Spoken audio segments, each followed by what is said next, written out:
Welcome to the deep dive. Today, our mission is a full immersion into the pretty explosive world of investigator Jack Morgan and his agency, Private. Yeah, and we're drawing straight from the source material here, excerpts from James Patterson and Maxine Petro. Patterson holds that Guinness World Record for New York Times bestsellers. He does indeed. And that context, that kind of output, it's important because we're not just looking at one story here. No, not at all. This is like a plot engine at full throttle. We've got Jack Morgan, right? He's a former Marine pilot, runs this incredibly high-tech PI firm, global reach. And he's got a solid team. Justine Smith, who's basically his second in command, really sharp. And Rick Del Rio, former Marine like Jack, ex-con, but they're like blood brothers, super loyal. Plus Emilio Cruz and the tech guys, Cy and Mobot. Can't forget them. Absolutely essential. Yeah. So the sheer amount of stuff happening, it's kind of staggering. We're not just, summarizing one case. No.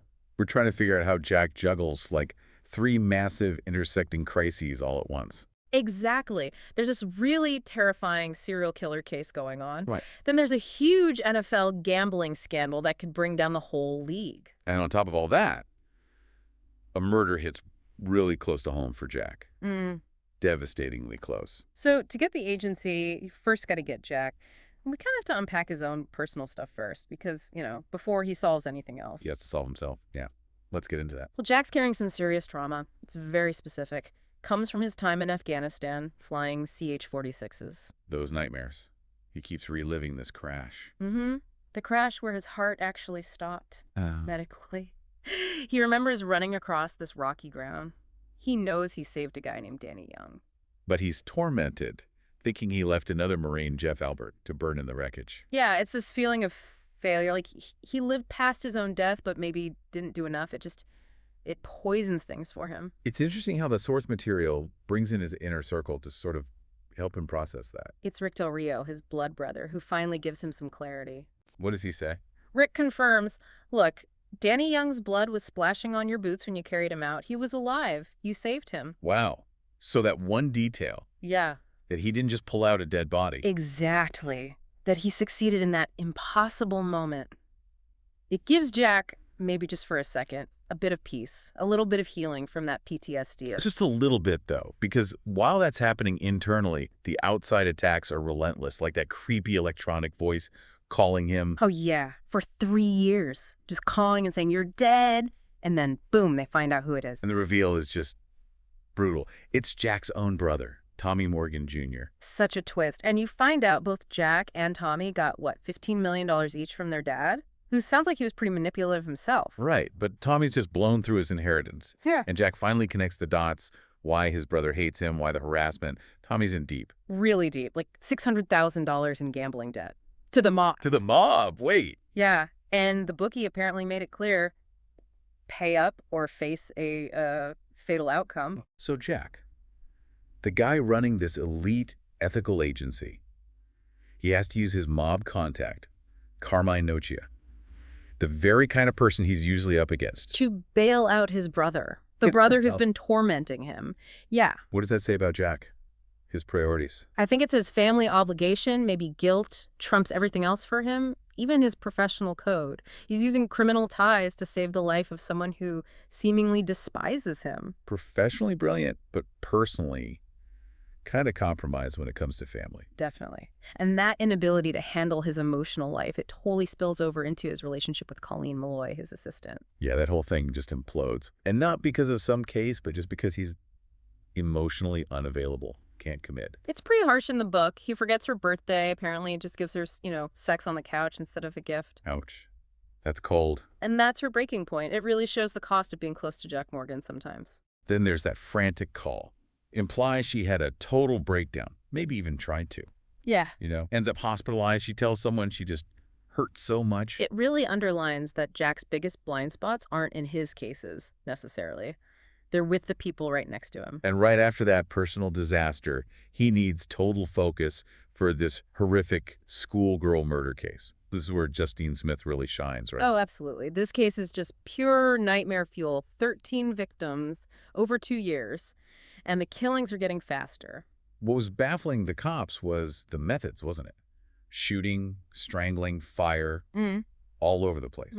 And the killer, or killers, took these weird trophies, murderabilia, like an ear, panties, hair, just gruesome. The different methods made profilers think maybe multiple killers acting separately. Right, but the real horror, the genius of it, was the digital angle. That's what allowed the variation. Okay, this is where it gets really chilling. How they lured the girls. They weren't just texting. They used these untraceable no-name phones and this wireless clone program. Developed by a hacker called Morbid. Yeah, and this program let them spoof text messages, make them look like they came from the victim's friends, luring them to specific spots. To their deaths. Oh my God. So it wasn't one killer, it was a team. A digital predator collective calling themselves Freak Night. We should probably break down who was who. Good idea. So the mastermind coordinating things was someone called Justine Smith. Used untraceable emails. Then Morbid, the tech guy who built the cloning tool, he gets identified later as Eamon Fitzhugh. His DNA was actually the first physical clue they found on the first victim, Wendy Borman. And the third member. Scylla, who turned out to be Jason Pilzer, some kind of PR analyst. And the ruthlessness of this group. It's shown when Scylla messes up, right? Yeah, he tries to kill the 13th victim, Margarita Speranza, but she fights back like hell. He fails. And for failing. For breaking the rules of their sick game. His partners, Steam, Cleena, and Morbid, they throw him off his own terrace, make it look like a suicide. Unbelievable. The game mattered more than their own guy. Shows their mindset. Operational security above all else. But the big break in the case, ironically, didn't come from the tech side initially. No, it was old-school detective work, wasn't it, by Justine, following up on a really cold lead. Super cold. A 5-year-old memory from a witness, Christine Castilla. She was only 5 when the first girl, Wendy, was taken. And she remembered. A gateway prep decal on the van involved. Tiny detail. Almost nothing. But Justine runs with it, and it points them towards Rudolph Crocker, an equities analyst. And then they connect the dots. Crocker's DNA is linked to Fitzhugh's, the tech guy, on Wendy Borman's clothes, but the absolute clincher, the thing that just freezes your blood. The trophy, the specific trophy they took from the first victim. It was this unique gold star pendant engraved to Wendy with love M&D from her parents. And they found it. In Crocker's closet. He was using it as a pull chain for the light. Ugh, that detail just says everything about how twisted they were. Totally. And then the tech team, Mobot and Psy, they get their win. They hack into Fitzhugh's own system. And find the plans for the next murder. Someone called Lady D. Which lets them swoop in, arrest Crocker and Fitzhugh. Fitzhugh confesses, cuts a deal with the DA, Bobby Patino. Case closed, one massive crisis averted. But Jack can't even catch his breath. Because immediately, he's pulled into protecting the NFL, like the entire league's integrity. Yeah, this one's urgent. Comes straight from his uncle, Fred Kreutzer, who's a big deal with the Oakland Raiders. Other owners, too, like Evan Newman from the 49ers. And they're terrified about, what, a gambling fix? A huge one. Something that could just cripple pro football, destroy credibility, billions in value. So how do they prove it? Enter Rick Del Rio again. Yep. Rick knows how to move in those circles. He and Jack managed to get the smoking gun, hard evidence. Which was? Video. Clear as day. 2 senior NFL refs, Kenny Owen and Lance Richter, taking a massive cash payoff. From who? Anthony Marzullo, head of the Chicago mob. The payoff happened right at the Beverly Hills Hotel. Concrete proof of game fixing. Okay, so they have proof of massive corruption at the highest levels of refereeing. Now what? Go public. FBI. Nope. This is where it gets interesting about power structures, right?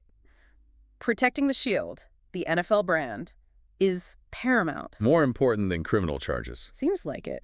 Fred Kreutzer, Jack's uncle, lays out an ultimatum for the refs. Plan A, resign immediately, say it was a league violation, go quietly, disappear. And Plan B. Plan B is public exposure, federal racketeering charges, and, oh yeah, probably getting whacked by the mob for bringing heat on their operation. So not much of a choice, really. Not really. They take Plan A, resign, their lives are saved, and the NFL avoids a catastrophic scandal. It's ruthless, pragmatic, power operating outside the courts. Ruthless is right. And Jack needs that ruthlessness because the next conflict is the most personal, the most gut-wrenching one. The murder of Shelby Cushman, his friend. Yeah. And initially it looks like maybe the husband, Andy Cushman, did it.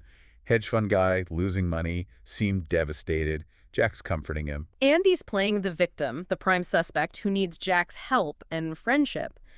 But then Jack and Del Rio dig deeper. And they find Shelby's secret life. Despite Andy's money, she was working as a high-end masseuse. Maybe more, a party girl. at this place called the Benedict Spa.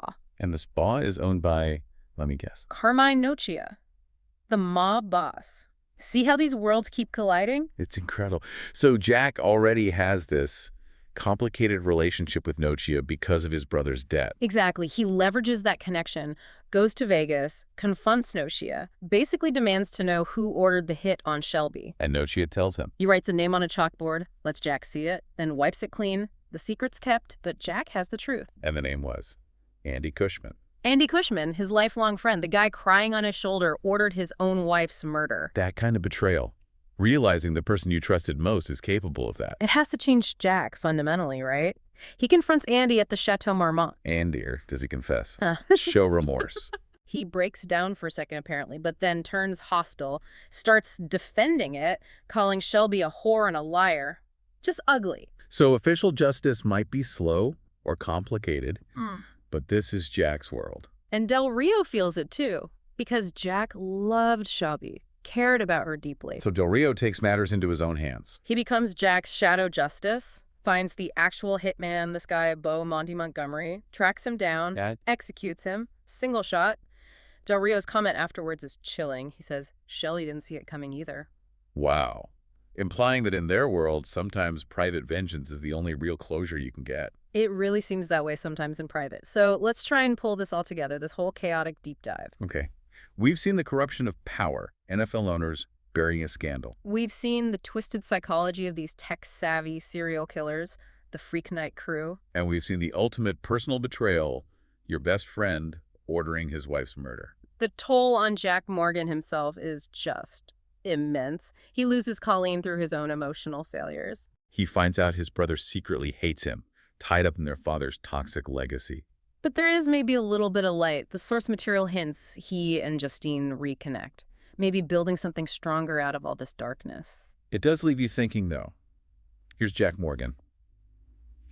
Survived a war zone, dismantled a huge gambling ring, stopped serial killers. Yeah. Yet his biggest, longest-running source of pain is his own brother. Why is it that after tackling the world's huge problems, the stuff closest to home, the family stuff, is often the hardest to face? That's a heavy question. Makes you wonder, doesn't it? What personal hell are you listening right now, maybe ignoring? What threat close to home could be undermining your own foundation?